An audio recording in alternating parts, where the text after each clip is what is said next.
So one type of song that was really, really popular in the 70s was the story song. This is one in which the lyrics tell a complete story from beginning to middle to end. And this next one was a huge #1 smash hit in 1973. And it's no surprise because the story has amazing classic dramatic elements. It's almost Shakespearean. It's got betrayal and injustice and infidelity and murder. But personally, I've always had a few problems with the story that I'm hoping you can help me out with. So here's what I'm going to do. I'm going to play the song. As I go, I'm going to display the lyrics across the bottom. I'm also going to display some graphics that help illustrate the story. And then at the end, I'll describe my issues with the story.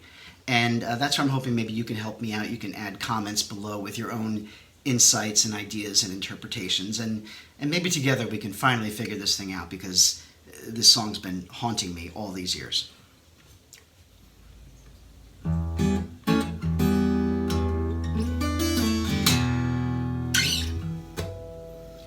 He was on his way home from Candletop, been 2 weeks gone, and he thought he'd stop at Webb's and have him a drink before he went home to her. Andy Willow said hello. He said hi, what's doing? Whoa said sit down, I got some bad news that's gonna hurt. So I'm your best friend and you know that's right, but your young bride ain't home tonight. Since you've been gone, she's been seeing that Amos boy Seth. Well, he got mad and he saw red, and he said, boy, don't you lose your head, 'cause to tell you the truth, I've been with her myself. That's the night that the lights went out in Georgia. That's the night that they hung an innocent man.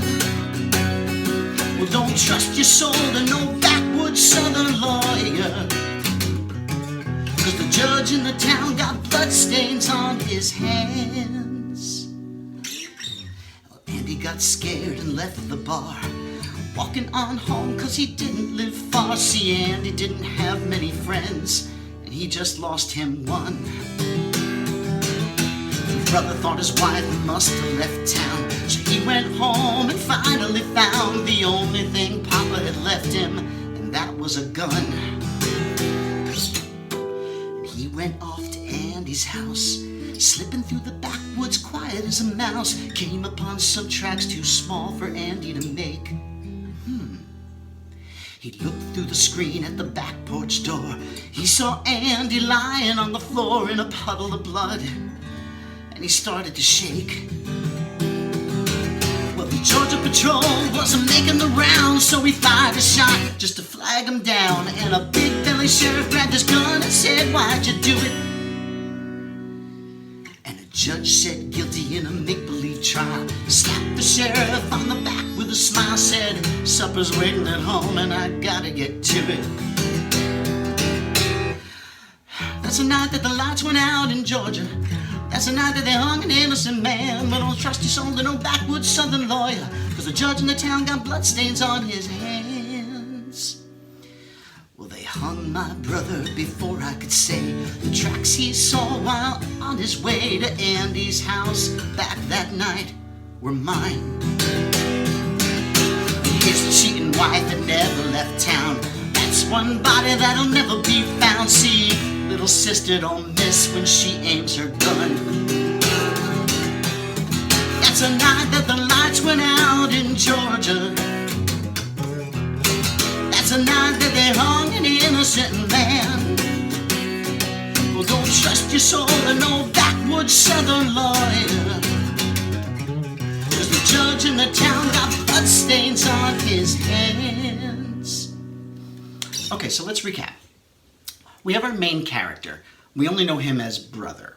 Now, he's been off for the past 2 weeks in some place called Candletop. As far as Google can tell me, there's no such place, so I don't know what people do there. I'm guessing he was not attending an astrophysics conference, given how smart we're about to learn Brother is. So he's got a wife. They describe her as his young bride, so I guess they haven't been married too long. He's been away from her for 2 weeks. He gets back into town. What's the first thing he does? he goes to a bar to drink, and then he's shocked when he finds out she's cheating on him. Okay, at the bar, he runs into his best friend, Andy. And Andy says to him, "Dude, we gotta talk. Your wife has been cheating on you with Seth Amos." And then, in what we can only assume is the throes of crushing guilt, Andy confesses, "I've been with her myself." Now, Andy, stooping your best friend's wife, not cool. I think we can all agree on that. But personally, I think Andy gets some points for being a stand-up guy and coming clean with the truth. No? Maybe that's just me. I don't know. So brother goes home. His wife isn't there. He assumes she's run off. Well, with who? Can't be with Andy. He just left Andy. So if she's run off, it must be with Seth Amos. So he gets his gun and goes to kill who? Not Seth Amos, the primary bride stooper. No, he goes off to kill his best friend, stand-up guy, Honest Andy. Maybe this makes sense in Georgia. I don't know. So he gets there, finds that Andy's already dead.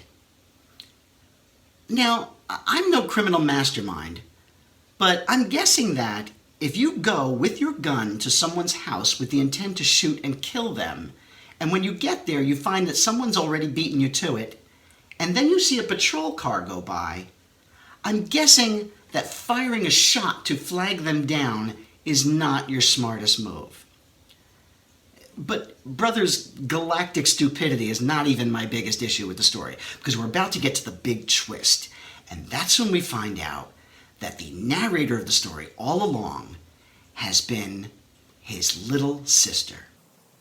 And she's the one who killed Andy and the brother's wife. Didn't ask him first, by the way, "Hey bro, would you like me to kill your cheating wife for you?" No, she just goes and does it. And isn't she quite proud of her mad skills when it comes to hiding dead bodies? Yeah, this is some family. He's an idiot, she's a psychopath. But no, it's the Georgia criminal justice system that's the problem. So she does this, why? We assume because she loves her brother and wants to protect him. Except, oops, they hung my brother before I could say anything. How fast did this happen? There was a judge involved, there was a trial, there was a lawyer, even with a backwoods southern lawyer. She had no time at all to say, "By the way, please don't hang my brother because I did it." I don't know. This song has been making my brain hurt since 1973. Maybe you can help me. I'm sorry, I hope I didn't ruin the song for anyone. I love the song. It's a great song. I love Vicki Lawrence. And if anything, it just goes to show you that even the most questionable of hits is pretty damn awesome when it comes from the greatest decade in the history of pop music, the 70s. Oh, and then there's the biggest question of all.